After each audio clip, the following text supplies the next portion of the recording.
right, everybody. Welcome back to Along the Watchtower. This is the podcast where I, LM Walker, decide to, just take you through the news and give you my opinion, my take, my understanding, and I try to assemble the pieces in the best way that I can possible, with trying to omit my crazy bias as best as I possibly can. In the meantime, how are you? How was your weekend? I hope everything was good. For those of you who listen, both of you, I was not here yesterday. I have been trying to consolidate myself. I've been engaging on the markets. Let's just put it. It is what it is. I'm engaging on the markets and trying to expedite my understanding of everything. I'm up pretty late and I'm studying charts. And I'm setting things up for the morning. Pre-market starts at 4 a.m. So, I'm up to just check on things at around, I don't know what I'm telling you. The point is that I wasn't here yesterday. I'm freaking tired. But no, things are getting better. I'm getting to a rhythm. So I'm back, baby. I'm back. Yeah. And, there have been quite a few developments, some of which actually have been in a very positive direction.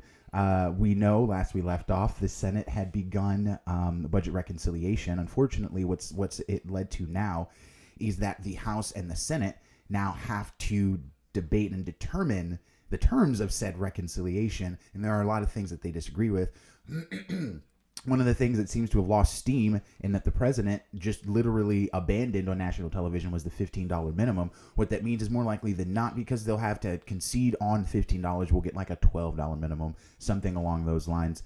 And the reality is that, people like Joe Manchin knows that they can get away with things like this, budget hawks within the Democratic Party, moderate Democrats. And it's like, how can you be moderate when you're so far away from the current populist ideal of trying to bring people far enough above the poverty line that they can experience some sort of relief in their life? Like, bringing them right to it or just above it is not enough. It's simply not enough. And it's similar to the pennies that they are probably going to end up giving us again for the stimulus, trying to diminish the help and the assistance that the American people, that myself and you need. It's amazing to me how quickly they can agree on how little help we should get. They can agree on the National Defense Authorization Act to go and give money to develop bombs and weapons and tactics. And yet you have nearly 1 million people filing for unemployment every day. We talk about these numbers often, right? 14 million people plus, probably like 16 million at this point, lost their health insurance. 18 million people 18 million people out of their homes. 14 million or more have lost their health insurance. Something like 20 million people have lost their jobs or more. It's insane. The numbers are astronomical. They are unbelievable. They are incomprehensible. They are... it is. So something else, interestingly enough, and there's several things we'll talk about here. Most of them not well, obviously, because the good stuff, the stuff that the things that they want you to hear about. Think about it like this: there are cross sections, things that are good and things that they want you to hear cross over, and that's when you're like, yay. But things that are good that aren't necessarily things they want you to hear about or will draw interest, which this is all about drawing interest, drawing clicks, because you don't have a controversial, antagonistic figure at the head of state. And that's really what this is about. I often posit to people, if Trump had the personality and swagger and rhetorical, gamma of Obama, how would you have felt differently? And, a lot of the time the conversation stalls because most of the people that I'm interacting with, I'm talking to, they generally don't list policies as their issues with Trump. It was his candor, his lack of ethical awareness, but of decorum.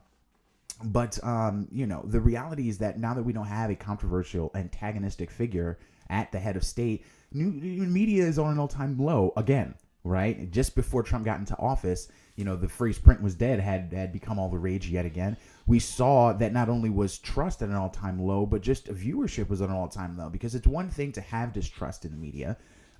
During the Trump administration, there was great distrust in the media. However, viewership was at an all-time high because you basically had the world's most grossest celebrity. No, that's not true. Like Phil Spector was much grosser. He like married a kid. He ended up dying in prison. Rest his soul. You don't want to talk ill of the dead. I digress. The point is that things that news wants you to hear about are the things most of the time, not all the time, because there are some good things that they also want you to hear about. It happens, and boom, they cross over. But most of the time, the things they want you to hear about are either controversial or antagonistic. The drama is what draws attention. And so they're the kind of it's this weird sort of like not schism. There's this weird sort of vacuum that has occurred in media, right? So Fox has diverted away from a good portion of its conservative base that are Trumpists. Excuse me, they are Trump zealots. And so their viewership has plummeted. Meanwhile, you have OANN or whatever. I don't watch them. Or One News Network, so it's on, right? ONN. And Newsmax consolidating that vacuum in a flash, and putting people and giving people like Marjorie Taylor Greene, MTG, a platform. So what we're seeing is what we've been talking about, the fracturing of the GOP. Because what's interesting is that as far as the Democratic Party goes, at least in this very moment, Biden is kind of conceding to progressive concepts right now. Even if in his concession, there are compromises he's making which are very upsetting. They're still happening, and he's still showing the sort of decorum that you would in a situation like this. I bring this up, so I bring this up, and I'll point it out later. I was watching Rising today, Crystal Ball and Cigar, and I forgot his first name. And Biden was asked a question, impromptu, I think by a civilian. Do you believe, because Trump's impeachment trial will begin, and she asked, do you believe that Trump should retain his political rights, or something along those lines? And I want to say that's actually the words she used, and I'm not sure what she means by that. Political rights, like to slander and libel, that's a civilian thing. But anyway, his response is the point that I'm highlighting. His response is something that I can appreciate. His response was, paraphrasing, is something along the lines of, I don't really have an opinion on that at this time. That's something for the Senate. I'm just trying to get down to the business of the relief plan. And I was like, word? Seriously? Wow. That is the most reasonable, conscientious thing that I've heard a politician say in a while. Okay. Now, all his cut to brass tacks and, hey, come on, man, all that stuff, that usually he's rude, and he tells people, he tells the public off. We've probably seen that. He's gotten into it with constituents, people. There was the union worker who asked him about, I believe he asked him about the pipeline. Then he told him, if you don't want to vote for me, you don't have to vote for me. There was the lady who asked, I think, about the oh my God, I can't remember what the lady asked, but he attacked her. There's the guy, I'm not even get him started. But the point is that I was very moved by that, because the reality is that without his leadership, without the president of the United States at the forefront, the president of the United States and ostensibly the leader of the party at the time, at the forefront of the effort for budget reconciliation, making sure that between the two houses of Congress there aren't any discrepancies in what needs to be done, then it's not going to get done. He needs to be at the forefront. He needs to be presenting the idea that we need to stop playing games. The orange man is gone. You stop wasting time with him and get this thing moving. So I was very, very pleased to see that, not doing a bunch of press and talking about the impeachment and all this joyriding and gallivanting that a lot of these politicians are doing regarding this. And I'm glad to see that the president of the United States is chosen to be more constructive. Thank the creator. That's what I'm talking about. I can get down with that. That's what I'm saying. Don't follow a politician. Don't follow a political party. Don't follow a person. Follow principle and policy. That's good principle. People are in trouble everything is on fire. We don't need your bullshit. This cult of celebrity nonsense. So I just wanted to highlight that. Like, I don't care what party you're in, man. Just do what needs to be done, man or lady. Just do what needs to be done.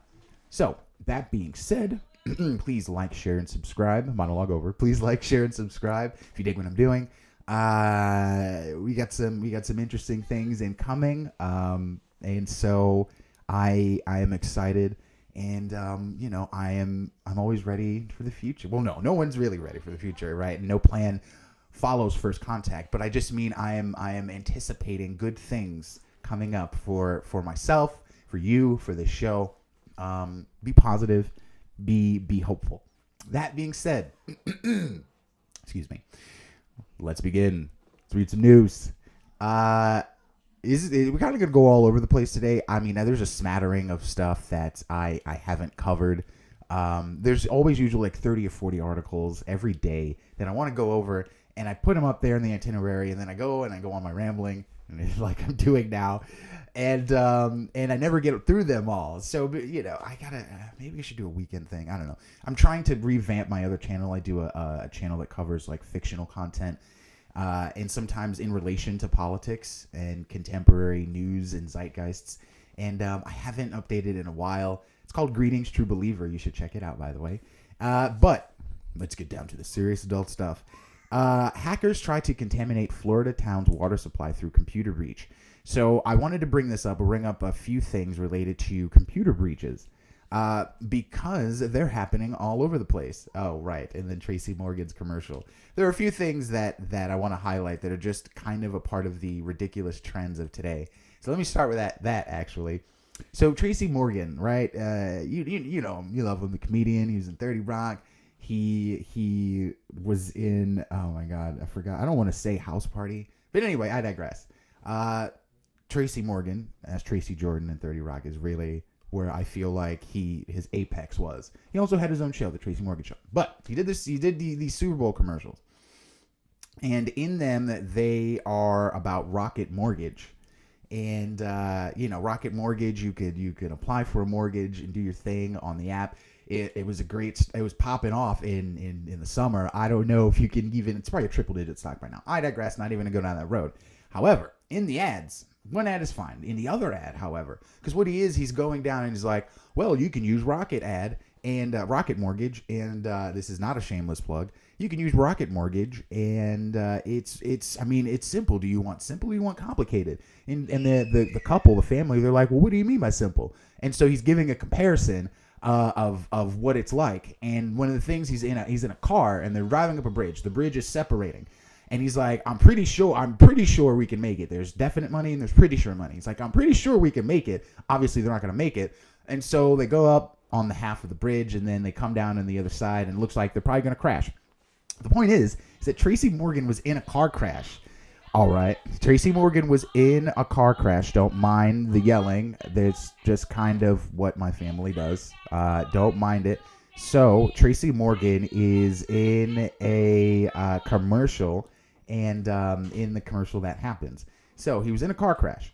Everyone freaks out because, oh my God, Tracy Morgan was in a car crash. Oh my God, why would you put him in a commercial where he was in a car crash? And I'm thinking to myself, did Tracy Morgan say something about being upset about this? I feel like if Tracy Morgan, who was the victim in the car crash, had any issue with being in a commercial where a car crash happened, he would say something. There's this culture of victimization and of immediacy to I don't know, to pity. I don't know what it is. It's like this culture of diminished expectations. Like, this is a grown man and then some who has been through much more than a car crash, and it just, I don't know. I don't know. I have a thing with the subtle bigotry and the subtle dismissal of lowered expectations. But now we're going to get to the hackers. So hackers try to contaminate Florida town's water supply through computer breach. Hackers broke into the computer system. I know, just like great pivot. Hackers broke into the computer system of a facility that treats water for about 15,000 people near Tampa, Florida, and sought to add a dangerous level of additive to the water supply. Tried to poison the water supply, said the county sheriff. The attempt on Friday was thwarted. The hackers remotely gained access to a software program named TeamViewer on the computer of an employee at the facility for the town of Oldsmar to gain control of other systems. The guy was sitting there monitoring the computer as he's supposed to, and all of a sudden he sees a window pop up that the computer has been accessed. The next thing you know, someone is dragging the mouse and clicking around and opening programs and manipulating the system. That's frightening. That is terrifying. The hackers then increased the amount of sodium hydroxide, known as lye, being distributed into the water supply. The chemical is typically used in small amounts to control the acidity of the water, but at high levels it is dangerous to consume. And yes, before you freak out, they put things purposefully in the water to do things like that, to lower the acidity and balance the pH. But there's also, I remember watching, I think it was 60 Minutes. They had tested the water in like some city, and it had everything from fecal matter to pharmaceutical runoff. So, best believe they're disgusting things in the water that aren't purposefully put there. But the plant employee alerted his employer, who then called the sheriff. Meanwhile, this is happening, like the lie's pumping in. The water treatment facility was able to... Okay, never mind. The water treatment facility was able to quickly reverse the command, leading to minimal impact. I hope so. Oldsmar Mayor Eric Seidel said in a press conference on Monday that the affected water treatment facility also had other controls in place that would have prevented a dangerous amount of lye from entering the water supply unnoticed. Okay. The amount of sodium hydroxide that got in was minimal and was reversed quickly. The affected water treatment facility is a public utility owned by the town, which has its own internal IT team. Oldsmar is about 17 miles northwest of Tampa and has about 15,000 residents. TeamViewer, which says on its website that its software has been installed on 2.5 billion devices worldwide, enables remote technical support among other applications. So it's designed to be able to be manipulated from afar. I see. So the FBI and Secret Service have been called in to assist in an investigation. The sheriff said he doesn't know who was responsible. This should be a wake-up call, he said. We should drone strike Americans. Yes, there was a reason I wanted to highlight that. It is a frightening thing in and of itself, though. But I feel like I've missed a beat here. I'm still trying to. Oh, there we go. Duh. That was misplaced. Okay. So the point I'm trying to highlight is the failure of technology and the ability for systems to be considerably compromised, both on human error and just in and of themselves, the designs that they have. Okay. So throughout the itinerary, actually, they'll be talking about hacking. The next thing that we'll be talking about in terms of hacking actually is in relation to the election. Yes. Because there has been developments, not developments, I should say. There's been more allegations levied. And I just wanted to bring up like the Smartmatic defamation suit, but also what happened that night in real time in Antrim County and in it looks to be like Oakland County in Michigan, not Minnesota. In Michigan, actually, there was a glitch that was so severe, a Republican candidate that thought he lost went to bed and then was called the next day and told like, hey, yeah, my bad, you actually won. I feel like I've mentioned this probably some months ago, but I wanted to, we're threading the needle here, painting a picture. The vulnerability of electronic devices, of sophisticated technologies, only grows with the sophistication. Okay, you have hundreds of thousands, if not millions of lines of code in some sort of software. All it takes is a erroneous line or a vulnerable line to be targeted to compromise the integrity of everything. And that only grows with the growth, right? The more complicated something becomes, the more vulnerable it becomes. So we'll touch down on that, and then also on China, good old China. But for now, we're going to talk about an MSNBC host suggesting that American citizens should be killed with drone strikes. I mean, I don't like hyperbole. And I've heard about this in the past few days. This took place on the 5th. And today's the 9th. And I thought I should finally just find out what it's about. Let's read. I haven't gotten to it yet. I mean, here's the thing. Zealotry is zealotry, and you see it all over the televised spectrum, whether it be in entertainment, whether it be in news and media. You see it all over the televised spectrum and in pop culture. My first instance of it really being out there was Maxine Waters talking about, oh, you should confront Republicans when they're out in the streets and and then like here we are 4 years later, and that same sort of rhetoric is considered extreme. I mean, it is extreme. Decorum, all things aside, the decorum of a politician, the ethical manner of an adult, of a professional, should not be that.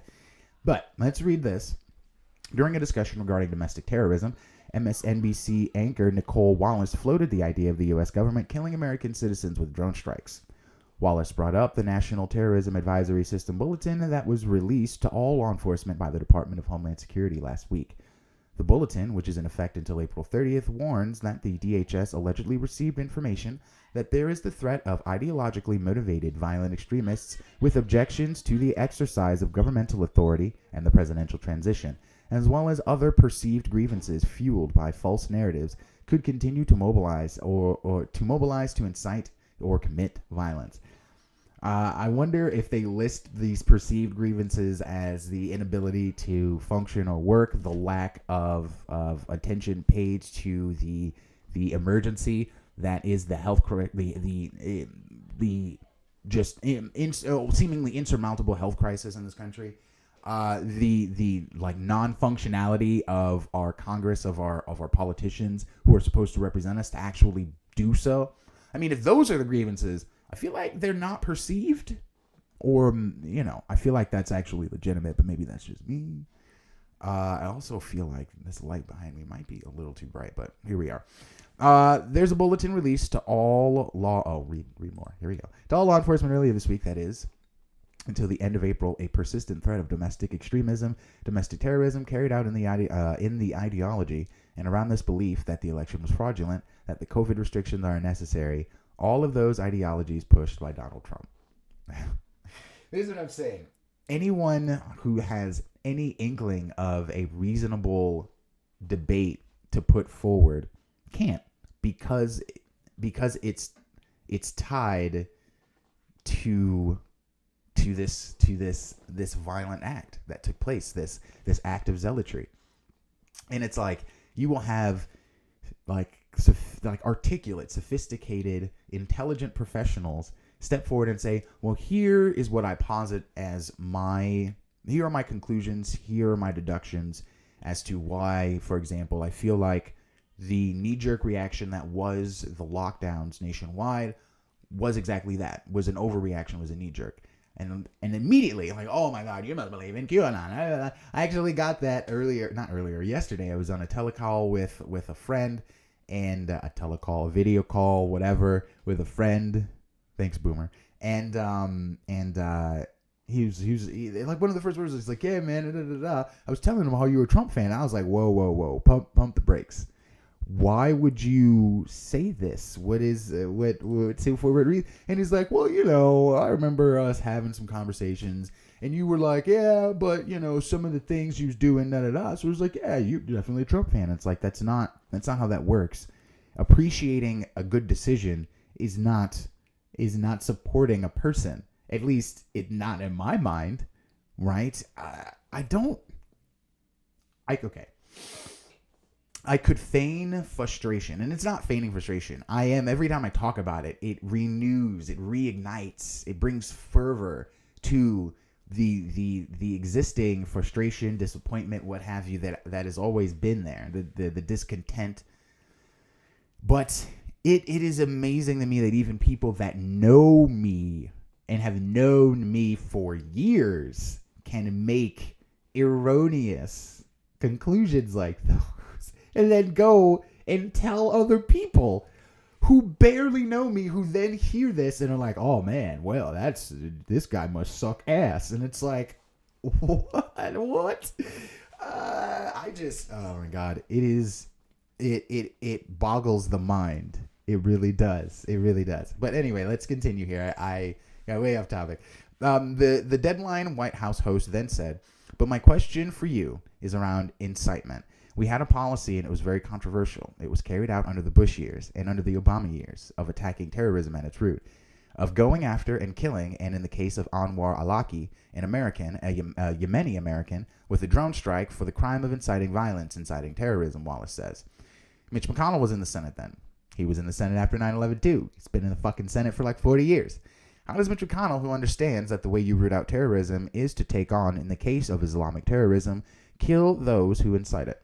How does he not vote to convict someone that he said on the floor of the Senate incited an insurrection? This is the dovetailing. This is the precedent that they're trying to set. And every day we talk about this, there's a step that's made closer, and a step that's made closer, and a step that's made closer. With the silencing of again, intelligent, articulate individuals attempting to have a dialogue, to present an argument and have a conversation, and have it in the court of not the court of public opinion, but in the public forum. Those are two separate things. The court of a public opinion is a fucking mob judging you. The public forum, the conversation, the public conversation are people going out and presenting their opinion, their assessment, their discernment, their disambiguation, right, as clearly as possible. Well, that's what it's supposed to be. Whether or not people articulate it, that's up to them. And as we can see, most of the time, that's not the case. And I think that's part of the problem, is that our capability of expressing ourselves seems to be rapidly diminishing, to the point where I akin what we see on social media, which, as ridiculous and as inconsequential as it is, conversely, it is hyper important and is a quintessential tool in the influence of the human populace. Like, oh, fuck Facebook, fuck Twitter. No, it doesn't matter. You're right. That's correct. As simply as I blink or you breathe, you can just click off Facebook, deactivate the account, and go about your life. Go about engaging in reality in a more sensible, and it forces you to really like engage and consider and be a more not considerate, but you have to consider what's happening much more than you will or would if you were looking at it through a screen, able to choose and dictate how you perceived it, able to create echo chambers, right? So the whole thing is like, yes, it doesn't matter. At the same time, everything I just described to you, the ability to manipulate your input, your informational input, so you only get the stuff that you want to get. You only perceive things the way you want to perceive them because you're being reinforced by the dopamine hits of all the likes and all the support that you're getting from all your friends who were just like you and think just like you. And it's like, that's not, it's the thing that I can akin it to is when we look at people who like grow up in the middle of nowhere and never leave home, or people who grow up in big cities and never leave home, and they're called sheltered once they go somewhere. This is a form of sheltering someone's psyche from the reality that is disagreement, from the reality that is the compromise of life, the struggle that is existence. I'm like, oh my God, it is a fascinating descent into intellectual hell that I've been watching over the past 20 years, really. Yeah. Because I started using like AOL, Instant Messenger and stuff, and they were sending out the demo discs through the mail. I've been in it since 56K, baby. And web TV. Yeah, I was right on the cusp of the transition into the internet age, which then rapidly became the age of the Internet of Things. The generational gaps are becoming smaller and smaller and smaller, right? The lifestyle of 1980 is similar in a degree to that of 1990, which is almost, it's what is like 50% similar to life 2000. You feel me? And so now life between 2000 and 2020, vastly different. It's like life between 2000 and 2010 pretty much is a box, and then 2010 to 2020 is pretty much a box. And those boxes will diminish with the rapid advances of technology. Like the age of the Neuralink, 5G, commercial space travel, and automation is 20 and diseases, right, and a pandemic is 2020. And now 2020 going forward will be its own anchor. And that anchor, I think, will probably be like 3 to 5 years. And like 2025 to 2030 will be vastly different.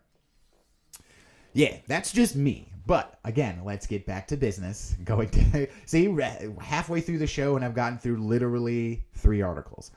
So right now, Mitch McConnell, again, not Mitch McConnell, but Mr. Wallace here on Deadline on MSNBC, anchor Nicole Wallace is making the argument that if you can suggest that we need to drone strike an American citizen who's inciting violence not abroad, I think he was abroad, but we can drone strike an American citizen based off of the context that they're inciting violence, inciting terrorism, how can you not convict Trump for doing the same thing at home?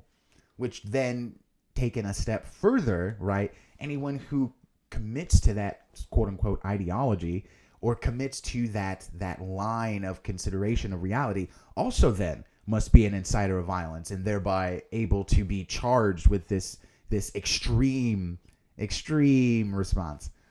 Luke Radowski of We Are Change says, so they're pretty much saying they have to stop incitement of violence by inciting violence themselves. Yes, it's like combating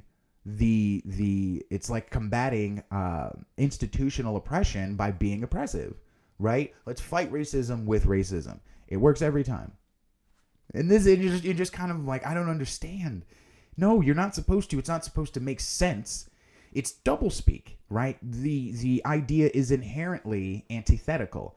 The idea isn't actually to smother out or get rid of or extinguish extremism domestically, because you can't. We always talk about this. Once you eliminate communication, the ability to try and understand what's going on with these people, the only thing you leave is elimination, incarceration, and ostracization, right? Let's kick them to the curb. Let's eliminate them from society. Then let's call them extremists and justify violence against them. And then lastly, let's either throw them in jail or kill them. We moved right through 1 and 2. We are here now at the precipice of 3. To continue, al-Awlaki was an alleged American member of the Al-Qaeda terrorist organization who was assassinated in Yemen, right? He was abroad, by a drone strike approved by then President Barack Obama in 2011. Al-Awlaki was believed to be the former head of external operations for Al-Qaeda in the Arabian Peninsula and was linked to several terrorism plots, including an attempt to blow up a jetliner bound for Detroit in 2009. He was one of the United States' most wanted terrorists.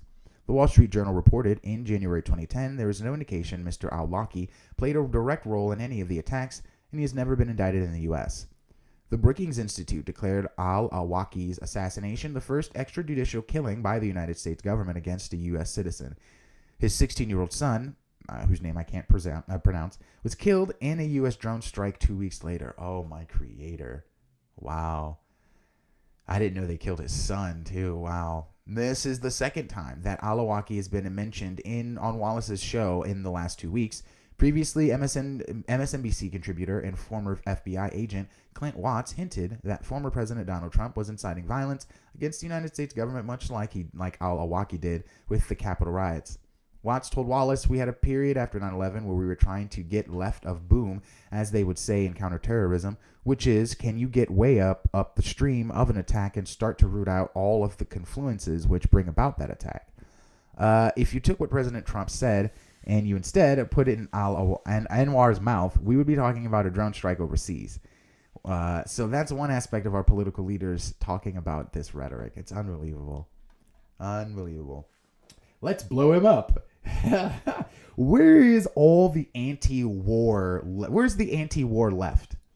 That's what I mean, right? When Trump got COVID, those people who some of those, because a lot of the left that we see is the youthful left. It is not the Occupy Wall Street left, right?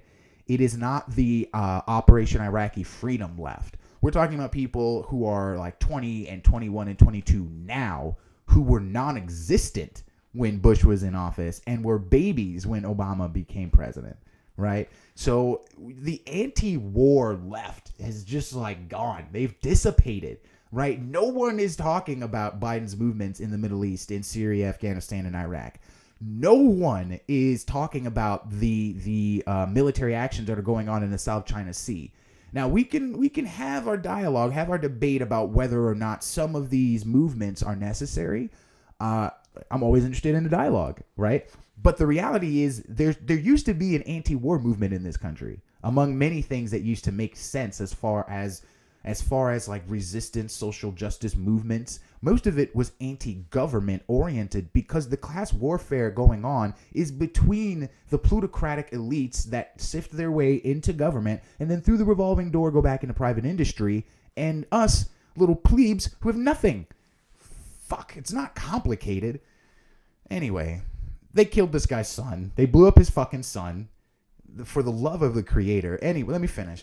This is we already see, blew up his blew up his son.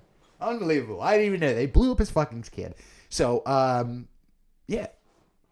So let's just blow up people. All right. So this is similar to, I've talked about this before, the post 9/11, I like that term, left of boom, the post 9/11 anti-terror boom that went on that saw the militarization of police forces across the country with the development of the Department of Homeland Security and the grants that subsequently came out. So that being said, it's very much like that, but I've mentioned that before, but let's continue down the rabbit hole here to domestic politics. Alabama U.S. Senator Shelby announces he won't seek a 7th term. So Republicans are dropping out like flies. Republicans are dropping like flies.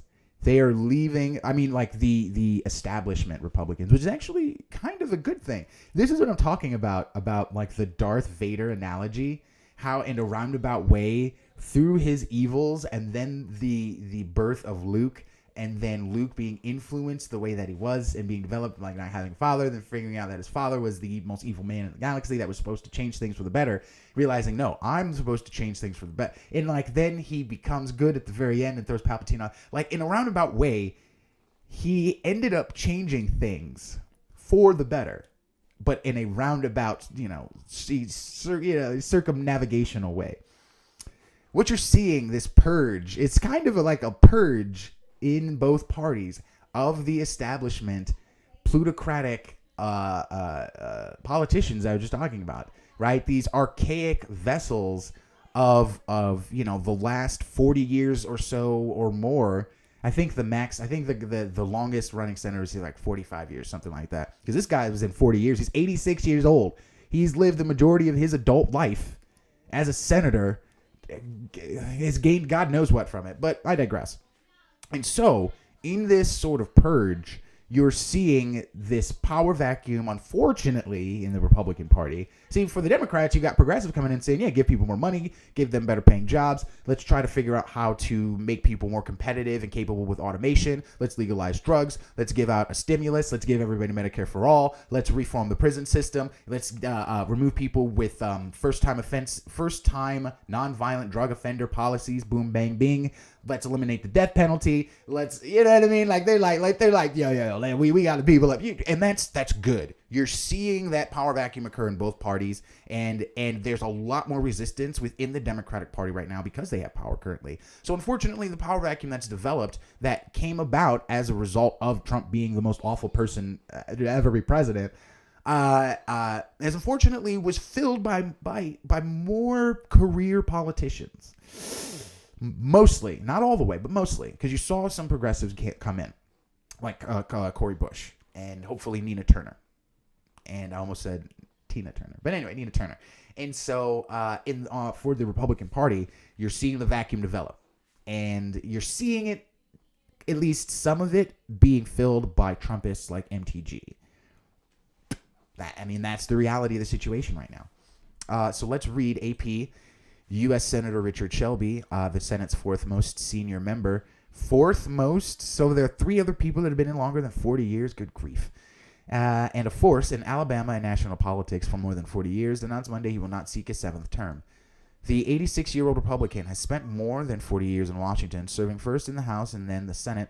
During his time in the chamber, he had the rare accomplishment of chairing 4 major Senate committees and developed a reputation for using his clout and savvy to direct billions of dollars in projects back to his home state of Alabama.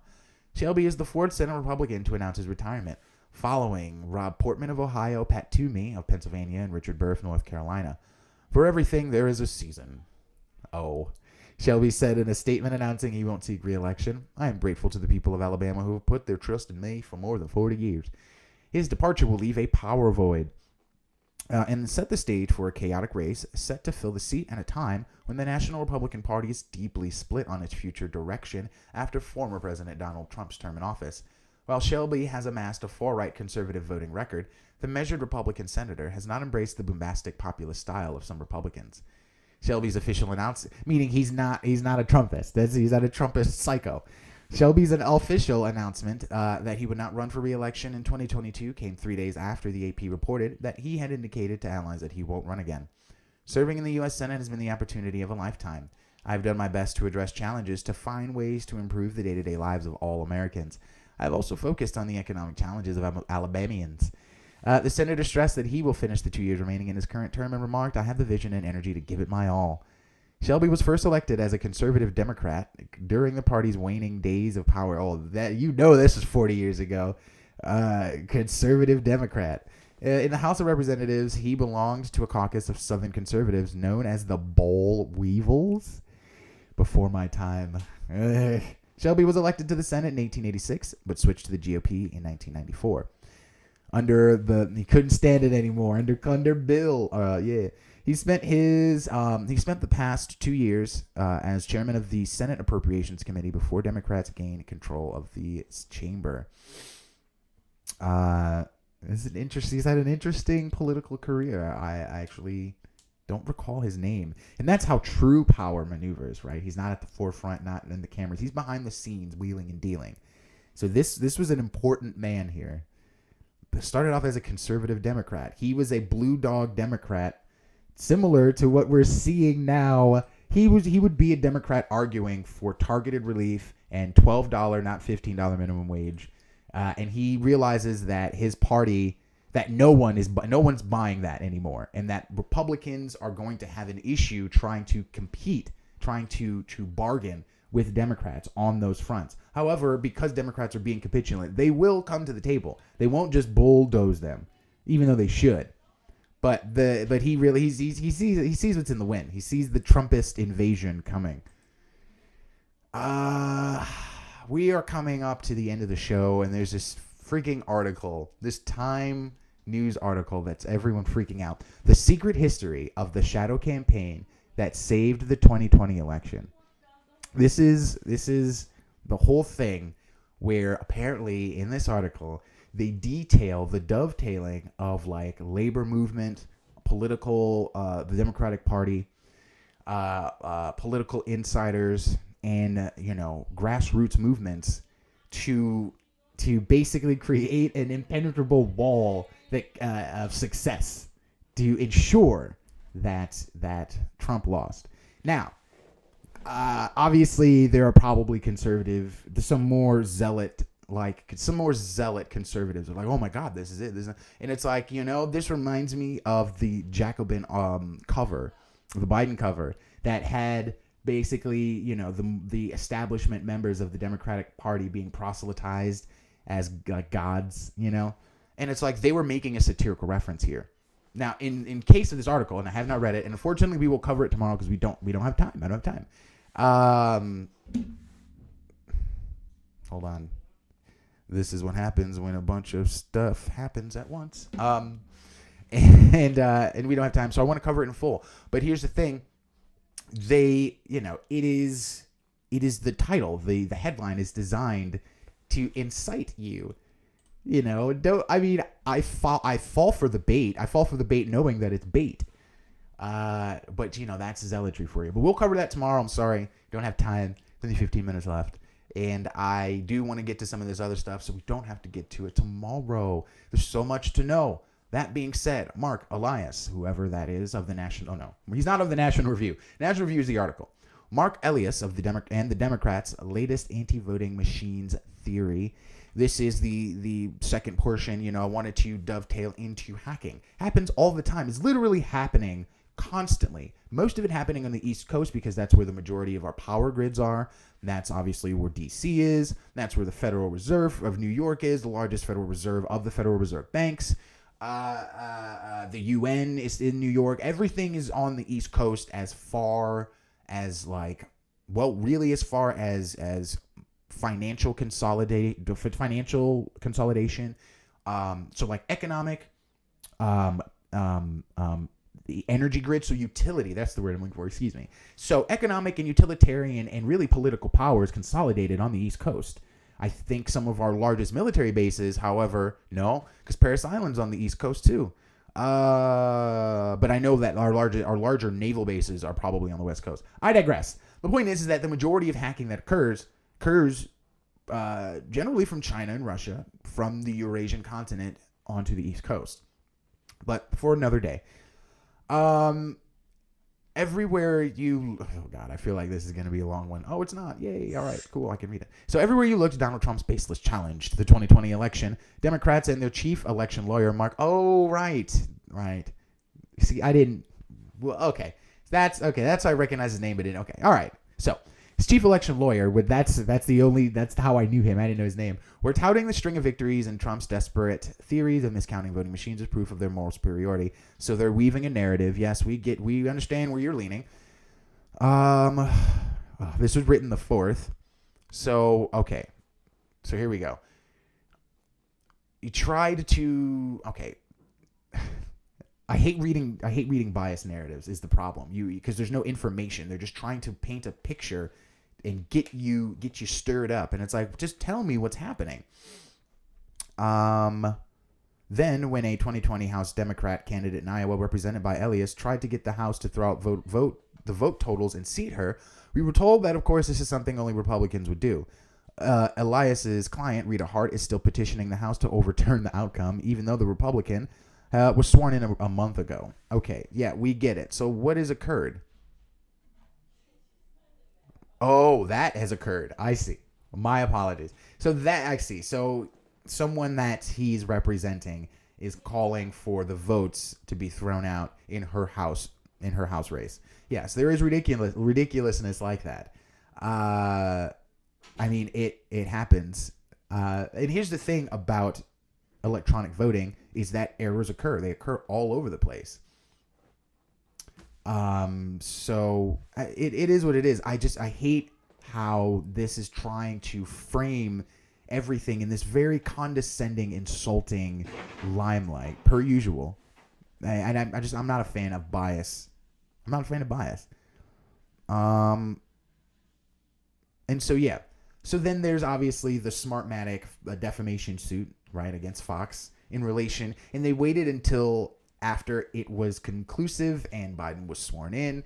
And I see the tactic. I understand. It's fine.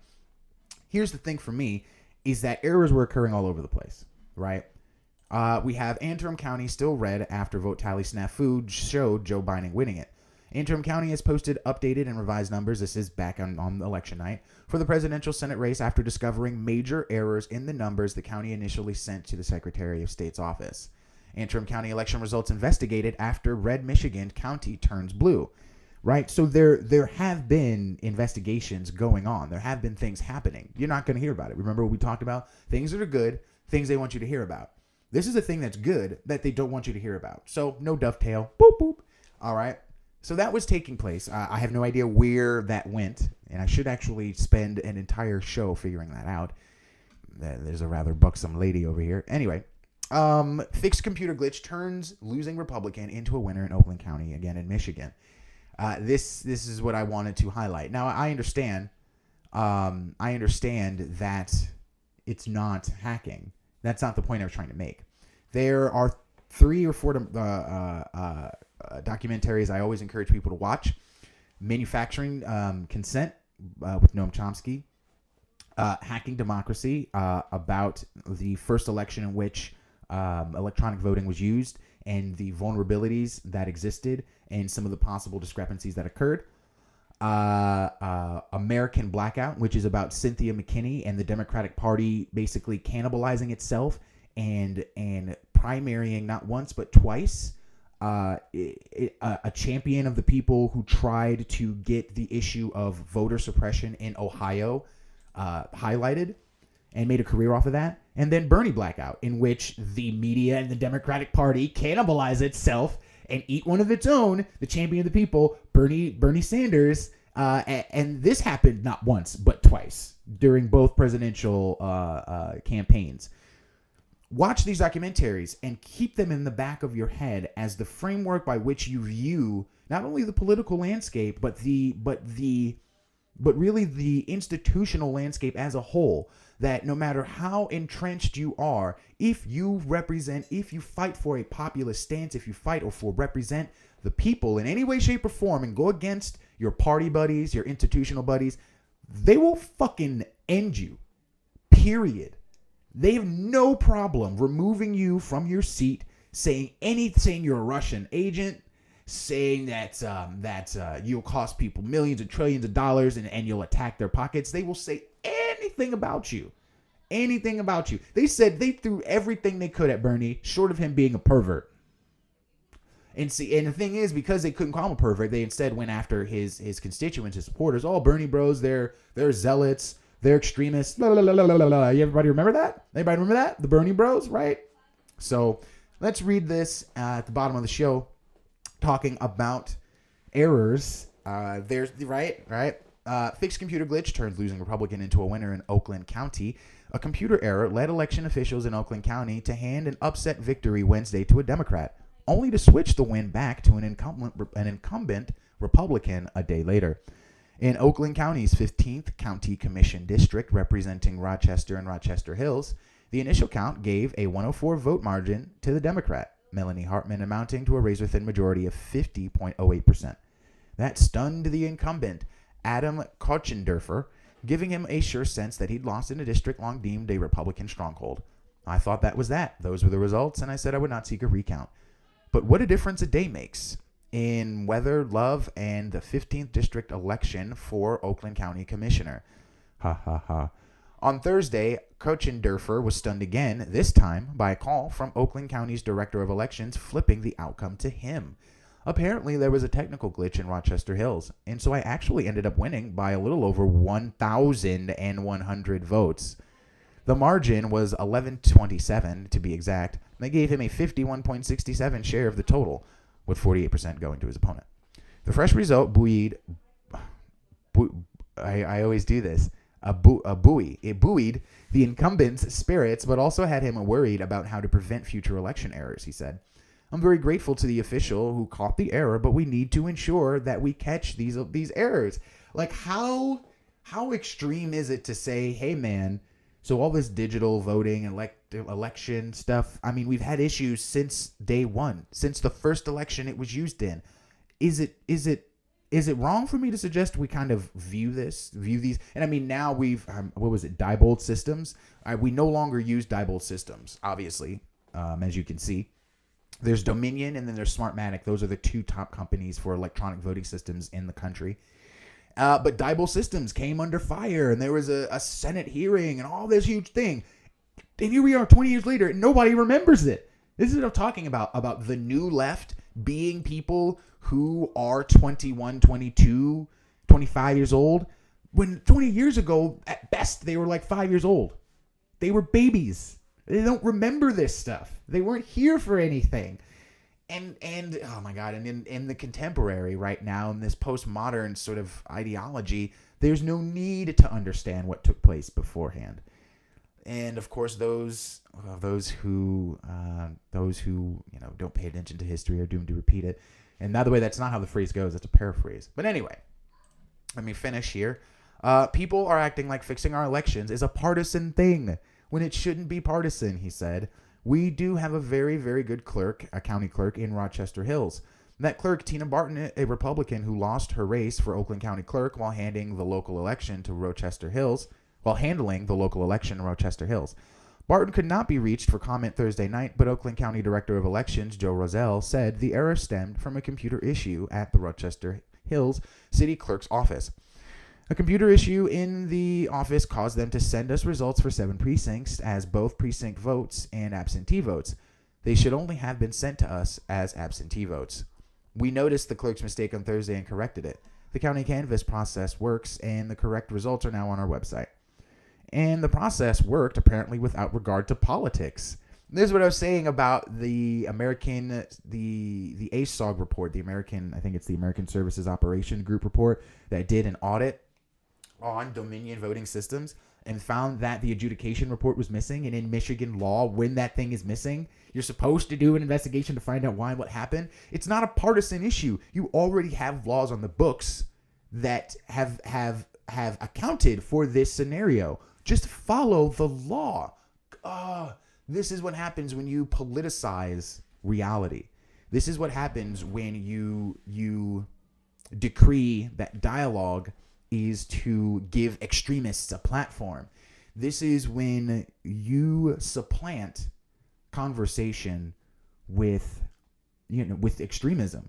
Like you're fighting extremism with extremism. This will not end well.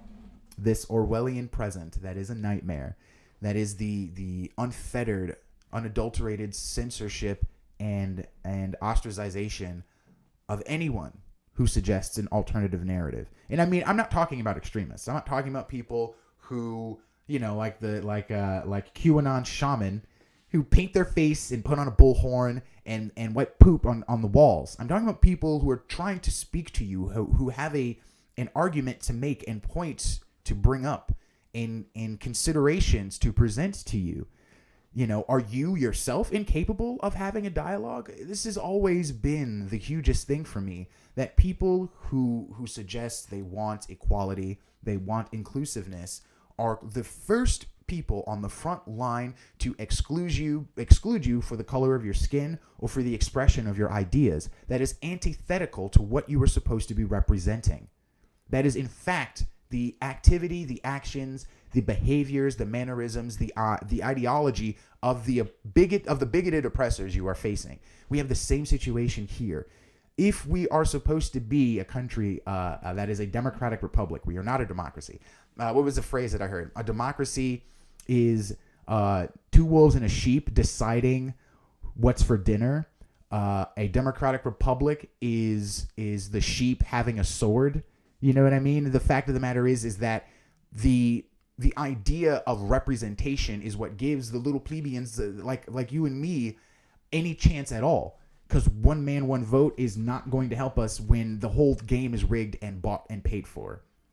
That being said, we need to take inventory of this system of ours. We need to take inventory of the manufactured narrative that the two-party system is the only viable one. We see with every election an increasing number of third-party voters going towards libertarians. Now, I'm not suggesting you vote libertarian, not by any standard.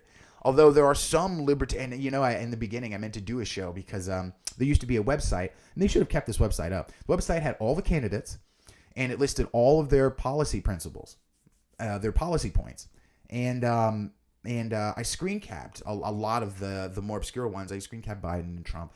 But the libertarian candidate, I forgot what her name is. It's like Joe something or something. It doesn't matter. But the point is that some of her policies are good, bringing troops home and ending extensive foreign police actions, right? Foreign wars, revamping the U.S. education system. And then there are more extreme ones, like get rid of the Federal Reserve. Like first of all, voters don't understand the Federal Reserve or how money works to begin with. Fiat currency, inflation, the whole thing. But secondly, you can't just get rid of the Federal Reserve. For one, it's an institution that's been around since 1913. That's not going to work because the IRS and the Federal Reserve and our entire monetary system are dovetailed together. They're intertwined. You bring back the gold standard now at this point. That's not going to work. That's like making that. Don't even start that whole economics conversation. Anyway, I digress. The point is that these issues are not partisan because they affect everyone equally, unless of course you have enough money to stay above the fray. But that being said, please like, share, and subscribe if you like what I'm doing. Getting better all the time, better every day. Please be well to yourself and to each other. Take care.